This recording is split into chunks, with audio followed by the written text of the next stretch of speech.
Welcome, everybody, to the Hill Podcast, where we sharpen your tools for the upward journey. Today, we're going to be talking about how scheduling can reveal the value of your time. We're also going to be talking about how scheduling can help you accomplish your goals more efficiently. So, why schedule? We all have a vision for what we want our life to look like. We all have goals that we want to accomplish, and it is extremely important that you quantify your time and understand where your time is being spent. So, to accomplish goals, you have to make an investment. And this investment is that universal currency known as time. Time can be exchanged for anything. You can exchange it for time in the gym, and guess what you get out of that? You get healthier, you get more fit, and overall, you just feel better. Let's say that you spend your time practicing an instrument. What do you get out of that? Well, you become more proficient at that instrument, and now you're able to get up and perform for other people, and honestly, increase the amount of good in the world by making other people smile. So there's lots of pluses.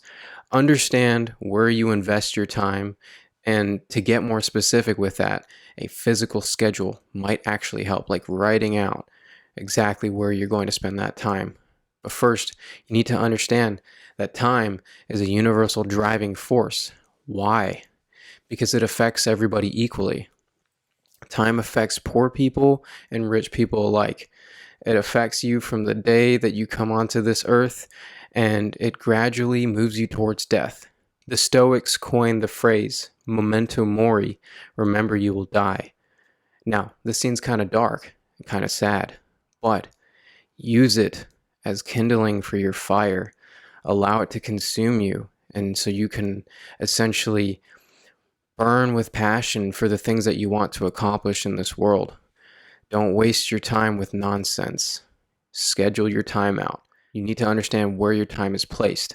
And understanding the limited access you have to time raises that question. Where is my time placed? Are you just waking up and going on to autopilot?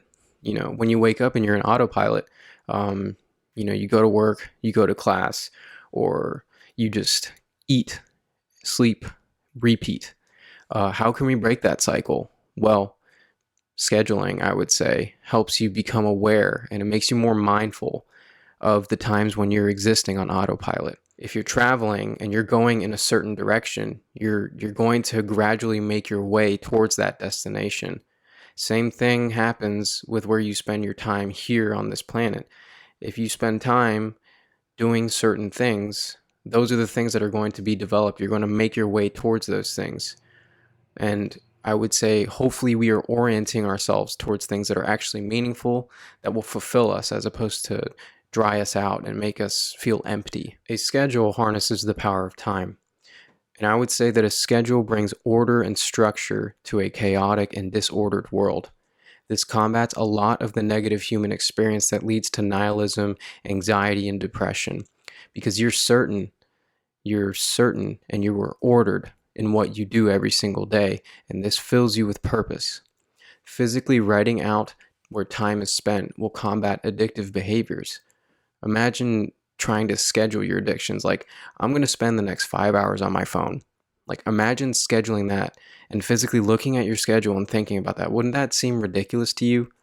Like, think about all the time that you could spend doing other things. So scheduling can combat addictive behaviors. Scheduling can also push you into a state of execution as opposed to overthinking.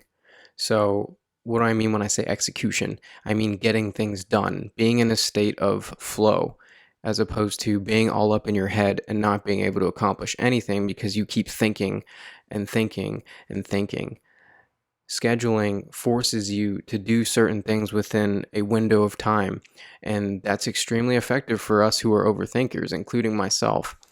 So writing out timing specifics leads to more execution, and it's also a great exercise for reaching your goals.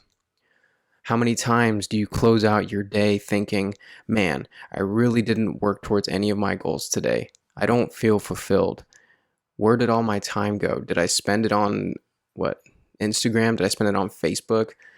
These things don't lead to fulfillment. Okay, so let's consider some of the cons to scheduling. Time management can lead to feelings of apathy if not balanced. You might burn out. You might feel that there's nothing novel in your life. And we as humans crave novelty. You want a balance of order and chaos. There's a Taoist principle called following the Tao, and this is the line between order and chaos. If you exist with too much order in your life, things will become rather boring and it'll feel mundane, and everyday tasks won't really be interesting to you. So you want to open the door just a little bit to some chaos, or open the door to some novelty and experience some of life's uniqueness through random experiences. To get balance, schedule open time daily where you're not held to any specific tasks that need to get done. You're accountable to nothing. And leave certain days of the week completely open, like the weekends, for example. Don't schedule anything on the weekends and allow life to take you where it will. My personal recommendation, I'd suggest for scheduling that you have a nightly ritual. And in this time, you can ask yourself questions. And this is like a mindfulness opportunity. What did I do that was meaningful today? What can I do that's better tomorrow? I get a whole new set of hours tomorrow. And in this way, your schedule will constantly sharpen till it cuts through the day like a sharp knife. So you're ready to schedule. Get a physical planner. Physically writing is more time consuming, thus forcing you to think more. And if you spend more time thinking about what you're going to do the next day, you're going to be that much more likely to actually follow through with that schedule. Physically writing and seeing something in your own handwriting makes it your own. It's materialized out of the virtual world and into the physical world. It has physical form, thus it has meaning in this world. So I want you to physically write these things out, and perhaps you'll have more success with scheduling. Thanks for joining me today on the Hill Podcast, and if you like what you heard, hit that subscribe button and go ahead and give it a like. I'll catch you guys in the next episode.